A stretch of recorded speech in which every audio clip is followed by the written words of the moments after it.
Hello and welcome to Law and Order SVU here on FANVERSATION. I am Yael Tygiel. That's Taylor Gates. This is season 26, episode 18, The Accuser, not to be mistaken with season 12, episode 6, Branded. We'll get to that in a second. Before we jump in, if you're in a situation where you need help, please reach out to RAINN. Their number is 1-800-656-4673, 1-800-656-4673. Taylor, what does that spell? It spells hope. It does spell hope. If this is your first time checking out the SVU podcast, one, welcome. Two, this one and last week, not the ones to watch, but whatever, do what you're going to do. This show deals with serious issues. This episode dealt with a very serious issue. And sometimes when the show gets dark, we here on the aftershow podcast, the SVU podcast, make light. We find the humor where there is none. So consider this your content warning. This show might not be for you, but also welcome. I hope our humor makes you laugh. Taylor, I'm not even going to bother asking you what you thought of this episode. Let me read the quick cap. This quick cap is wrong. When a man is ruthlessly assaulted and burned, I don't know if he's burned, but whatever. The SVU's investigation uncovers a decades-old secret. Bruno helps a young witness find the courage to come forward. We'll get to Bruno in a second. I just have to say this. The year was 2010. The episode was called Branded. It was season 12, episode 6, and it was fucking brilliant. It was a brilliant episode. The twists, the turns, the reveals, fantastic. This was almost the same story. And not done better, unfortunately. Nope. I will say the last 8 minutes into it. Yes. Everything before that, falling asleep.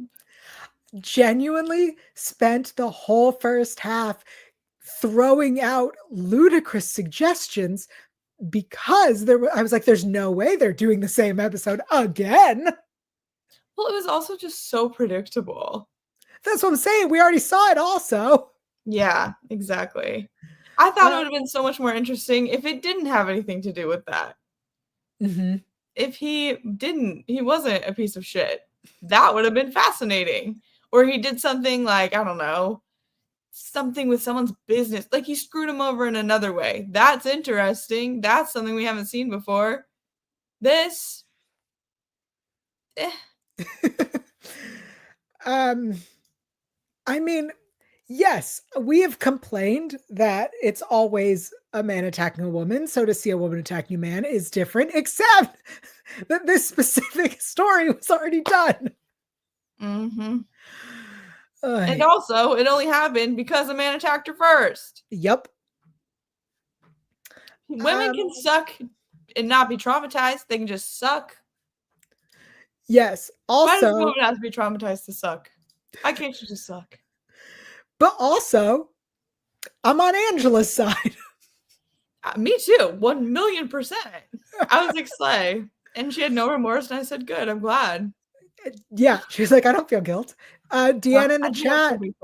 From her. If it wasn't an entitled customer, if it was an entitled customer, it would have been more interesting. Totally. Yeah, I agree. Something other than this. All right. Let's just jump through things. Let's do actor shoutouts because why not? Okay, Nate, the father. For those who somehow haven't noticed, this is a repeat offender. He was previously in season 4, Damaged and Dominance as Queen's homicide detective. So we've seen him in 2 episodes before. He also was from Marvelous Mrs. Maisel. The actor from Nate was Eric Palladino. Sam, the son, was played by Caleb Malice. Angela, queen of this episode, played by Carolyn Fagerholm. Eddie Upshaw is played by Todd Horman. Jenny Upshaw, the ex-wife, Kate Middleton, Not that Kate Middleton. Whoa, that's crazy. Imagine that being your name. Allie, the girlfriend, Lila Tiokos. Yep. Great. Great. She was a brat. I liked her. She was so defensive. For no reason. No. I'll say this. Her being like, we don't even like do anything. He's not even a boyfriend. We don't do anything. And then to find out he was in the park thinking, Sam was in the park thinking, I was like, oh, he's doing drugs. Oh, he was there getting drunk. Oh, he's gay and hooking up. Like, that makes sense. Nope. Nothing. You really just be thinking. Yeah. At least play chess. There's a couple episodes of him play chess in the park. Love that. Oh, yeah. Bring back that guy. Yeah. How much did you love the ex-wife? I mean, she was good.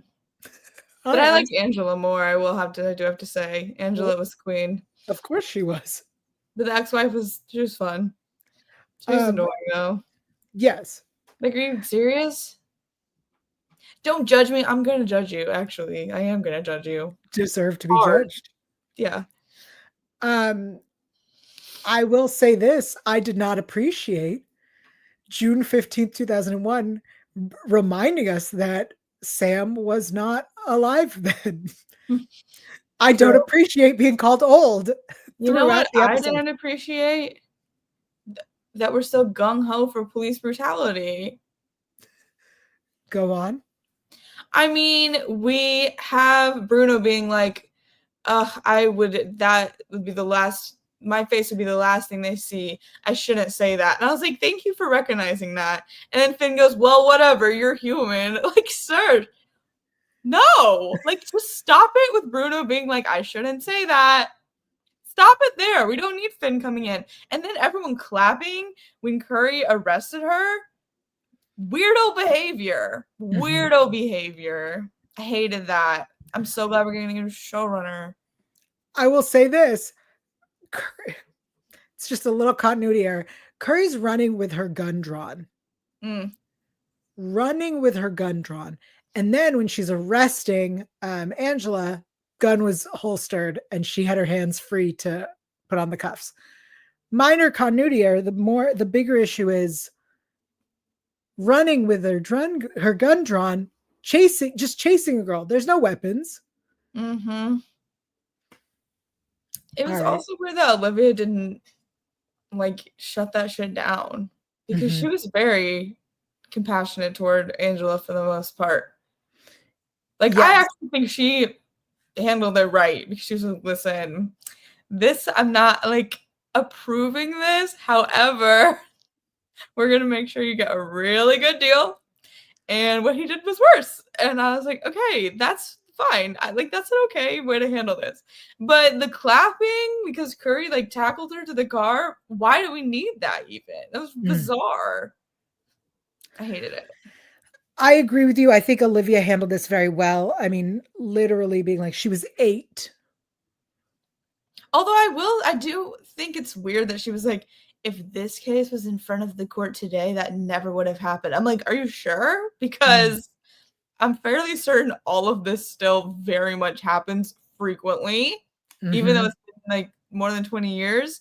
I thought that was weird because it's like times have not changed that much. And I really don't think it's out of the realm of possibility for that to have happened again, unfortunately. And how there's like, well, there's the first time for everything, men being assaulted, older men. First time? It's not the first time. No. You guys like have amnesia or something. I don't know what's going on because none of this is true. I mean, I understand that writing is hard, and I understand writing for TV is hard, and I understand writing for a TV show in the 26th season is hard. I understand that. But just don't make blanket statements of, I've never seen this before. This is unheard of. This is unprecedented. You have 26 seasons to reflect on. You're wrong. This has happened. Honestly, I would forgive so much more if we weren't going so hard on the propaganda and police brutality of it all. I can forgive a lot, but that is putting such a sour taste in my mouth that I'm looking for things to be pissed off about. Because why are we doing that? There is no reason. Anyway, I'm fired up. I would love to just go and rewatch season 12, episode 6, Brandon. I'm gonna be honest. The whole time I was like, man, that was such a good episode. It's not good that all I can do is think about a different episode. Yeah. It was so predictable because I was like, oh, I bet he did something to somebody, and that's exactly what happened. That's what everyone's first thought was. So the fact that you guys are going with what everyone's first thought is not really that compelling. Especially because Angela's story was just the end. And if we were going to deal with that, that's much more interesting. Angela is also so much more interesting of a character than anybody else we saw before this. So I would have just loved, to see her featured a lot more. And even the concept of like, I don't actually feel bad. Like, that's really interesting because we always have people who are like, have some kind of remorse or learn some, you know what I mean? And I'm so glad we had a character who was like, actually, I'd do it again. I think what would have been interesting would have been something like, Benson trying to convince her to get help and her being like, what's the point? I've been through rehab. I've been through juvie. Like, because they said, nothing's stuck. She's been through all these things. So it would have been much more interesting to see her not feel guilty, not feel remorse, and Benson being like, let us help you. Or if this was the thing that like legit healed her, that'd be crazy. If she's like, I'm fine now. Like, honestly, I just needed some revenge. And now I'm good. Like, that would be, I mean, I don't know that they can send that message on NBC, but that would be interesting. Like, think about that. I also think that they maybe I'm wrong, but is this actually the cycle of abuse? Because it doesn't really feel like that phrase fits necessarily with this situation to me. I agree with you wholeheartedly. This is not the cycle of abuse. Because the cycle of abuse would be her abusing like a kid or somebody else who didn't do anything to her first. That's the cycle. This is revenge and vengeance and reciprocation. Yes. Words mean things. They do. Multiple times this episode, it was mentioned that Angela was best friends with Upshaw's daughter. Mm-hmm. We never see the daughter. We get suggestion that the kids are not on good terms with him, and perhaps there's a reason. And the ex-wife suggesting that he would never with his kids. Somebody should talk to them because the daughter seems to be the only one who believed Angela, was the only person she stayed in contact with. Yeah, that's a really good point. Let's go that direction. I will say the conversation between Sam and Bruno in the park, and then having Bruno and Benson help Sam tell his parents. Appreciated, nice, good. Seeing that he was afraid to tell his dad because his dad victim blamed, and then his dad turning around being like, we're going to testify, like, you deserve justice. You were abused. I'm here for you. We're not letting this stand. Beautiful. Could have been much earlier. I was going to say maybe a little long. Yeah, and then let's move on with Angela's story because it's much more interesting. I agree. It was nice that we had a boy in that position. We don't see that a lot, and it's taboo. And I do think that while shows like this are problematic in ways, I think that that can be a really nice thing of showing people that they're not alone if they have been through something similar. But yeah, a little lengthy in terms of how much time it took up, and the fact that we have seen very similar conversations before. I mean, I think it was cool that was Bruno, because I also think that he obviously feels he can relate to boys that age because of what he told Olivia a couple episodes ago. Mm-hmm. Obviously a different situation, but I do think that is a nice subtle way of sort of continuing that and showing that bond that he can form with them. But yeah, just a little too long for what I think we needed. I mean, again, did not get us where we needed to go. Yeah. Yeah. There's something else we need to bring up, and this is something very personal to you and me. It's very important in this episode. We gave some actor shout outs, but I think that this shout out just needed a full moment. Yes. There's a moment when the team brings a 6-pack of photos over to Upshaw, and in one of the photos was Brianna Phipps. That is a friend of ours. I love it. Brie, you were my favorite actor in this episode by far. I felt like you really had me fooled in the lineup. I wouldn't know. I wouldn't know who was who. I think you looked so much like her and really embodied her spirit. And I love you. And I was so excited because I have to say, she told me that this happened a couple of weeks ago. She was like, I was on set for this. I think she was fine with me saying this, but she got to talk to Mariska briefly. And Mariska was like, what are you here for? And she was like, I'm taking a photo for like a photo lineup because I look like the actress. And Mariska told her that she was beautiful and her own individual person. And I think that's very cool. So I'm sharing your business, Brie, for a good cause. Our listeners would love to hear it. But I was like, okay, interesting. Like, I'm gonna be on the lookout for that. And then I like didn't catch it the first time because I was like writing notes, and I was like, oh my god, I bet this is the lineup because I'm seeing all these blondes, like you kind of look a little bit like Brie. So I literally went and I rewound, and I was like, it's her. Like, it's literally her. And she was the first one on the lineup. It was so exciting. So congratulations, Brie. We love to see it. Congratulations, Brianna, who gets to be on SVU. All right, let's move on to best lines. Yes. Because I don't think there's anything else in this episode to talk about. I have one best line and then one delivery. Great. So when I think it was Curry says that he's kind of an unremarkable guy. What a dig about a victim. And then Velasco's delivery on that's a good question.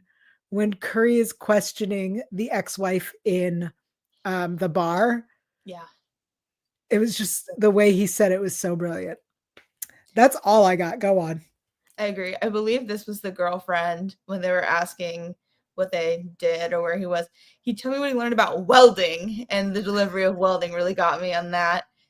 Making little mistakes is part of learning. You know what isn't? Clubbing your boss in the head. So true. The city is full of wing nuts. I can't believe you didn't have the city is full of wing nuts because I did love that. This was another sort of delivery moment, but when they were going to look at all of the evidence in the little basement, whatever they call it, the person helping them was so unhelpful that I am obsessed with her. The boxer should be labeled clearly enough. Good luck. Like, she just didn't give a fuck, and I really loved that. Yeah. And then finally, these are two Angela lines. Are you admitting guilt? Oh, I don't feel guilt at all. Get her. And then finally, what happens now? I go back to prison? Because trust me, it was worth it. I just loved how unapologetic she was. Slay. I agree. 100%.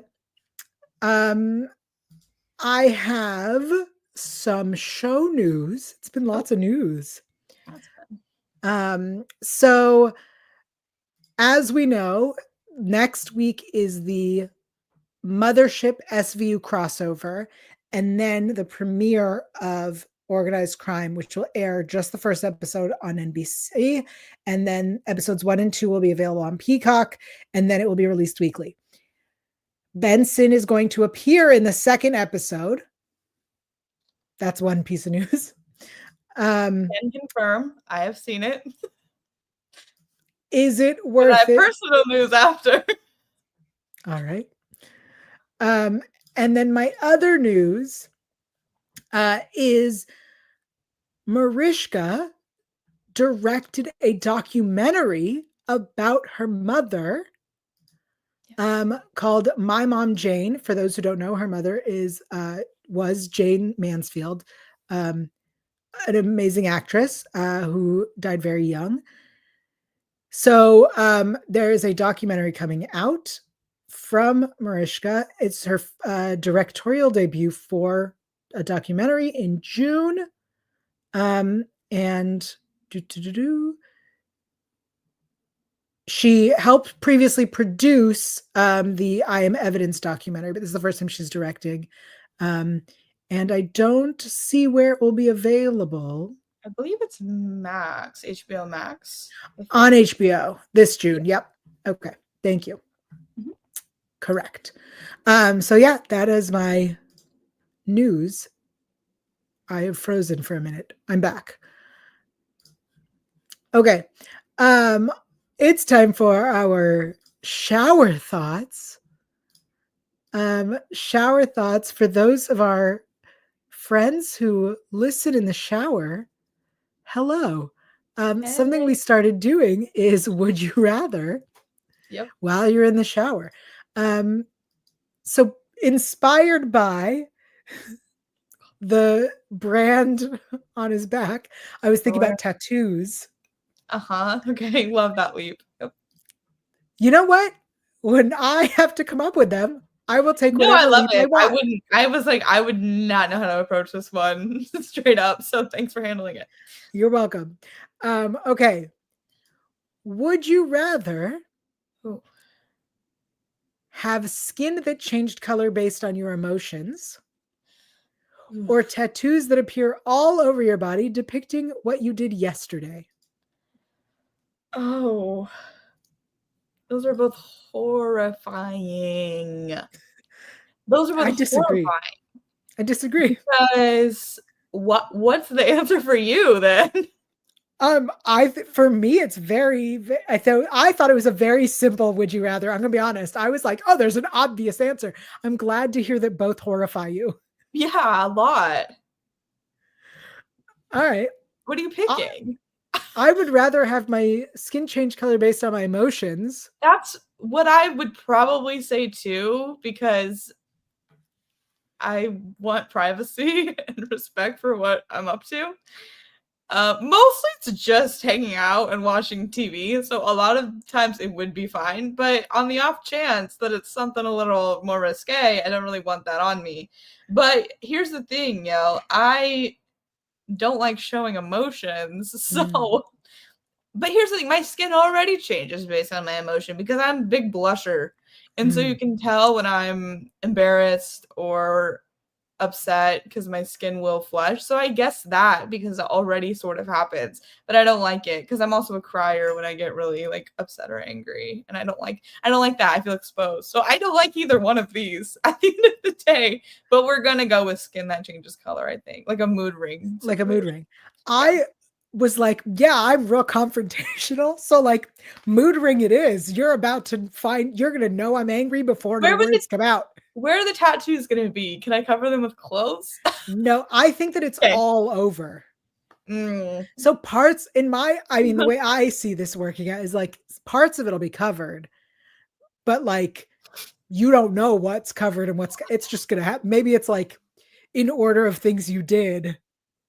Well, I would have to plan some things really carefully. Yeah.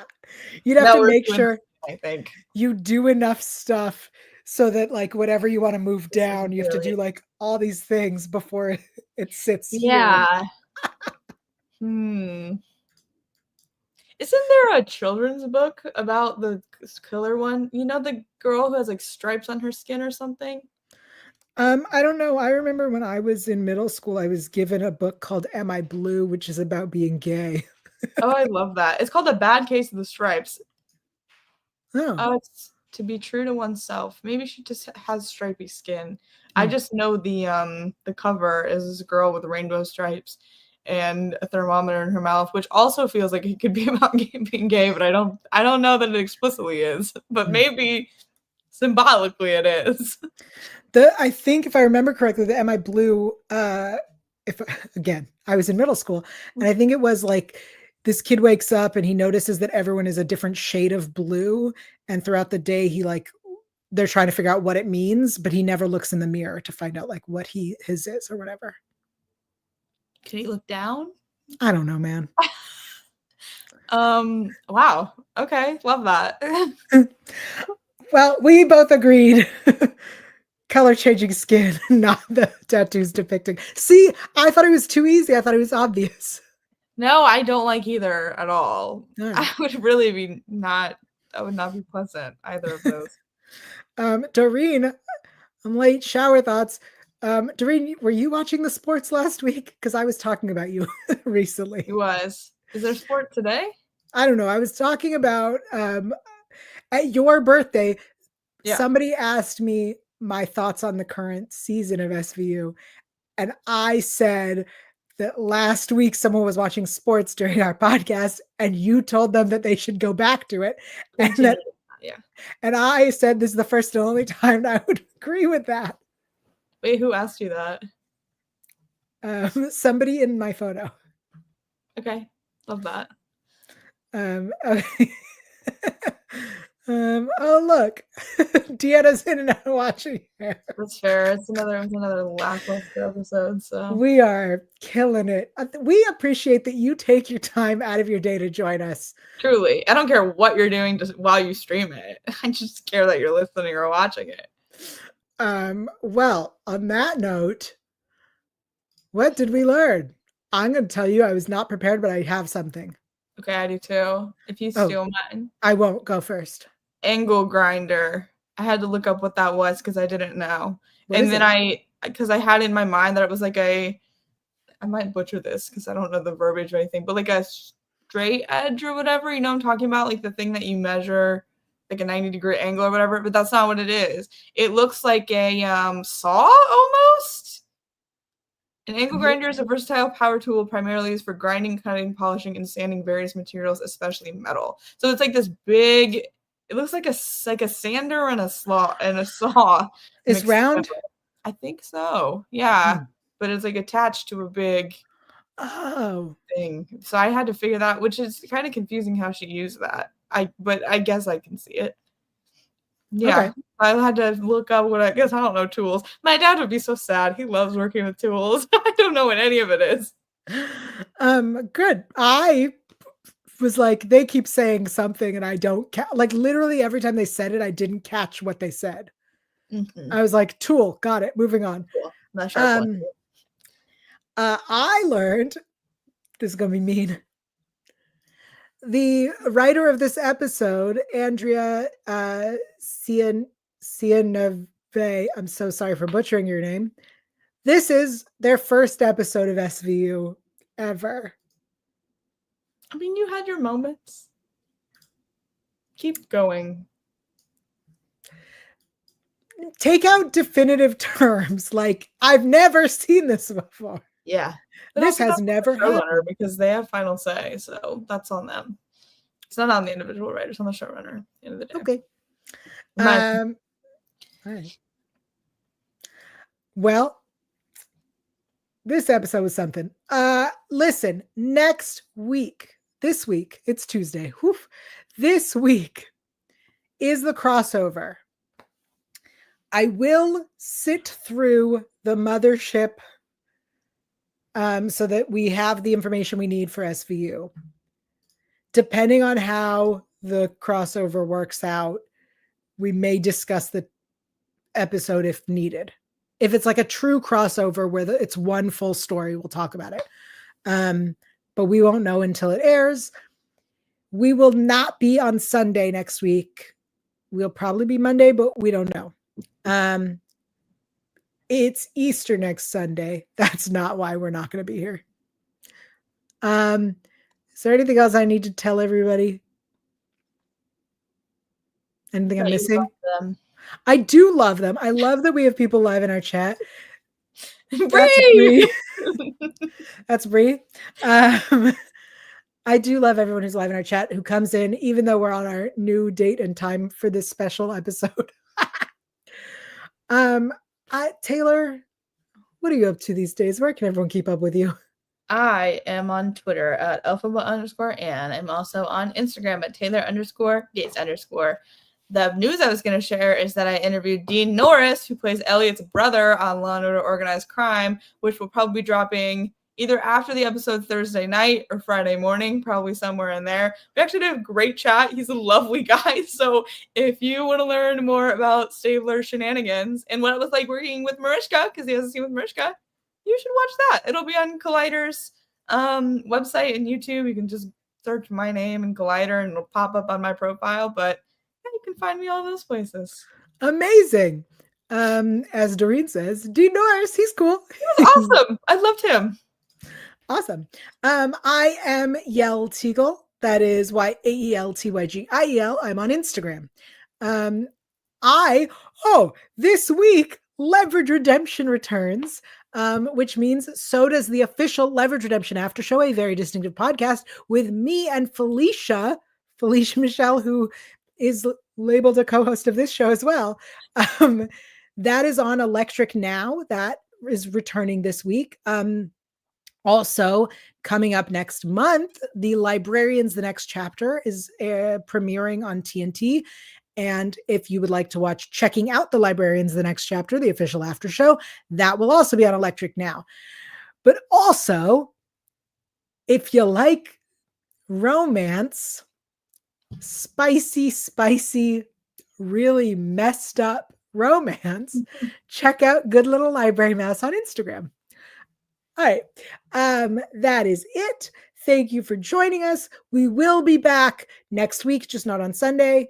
We love you all. Bye. Yeah, do all the hard.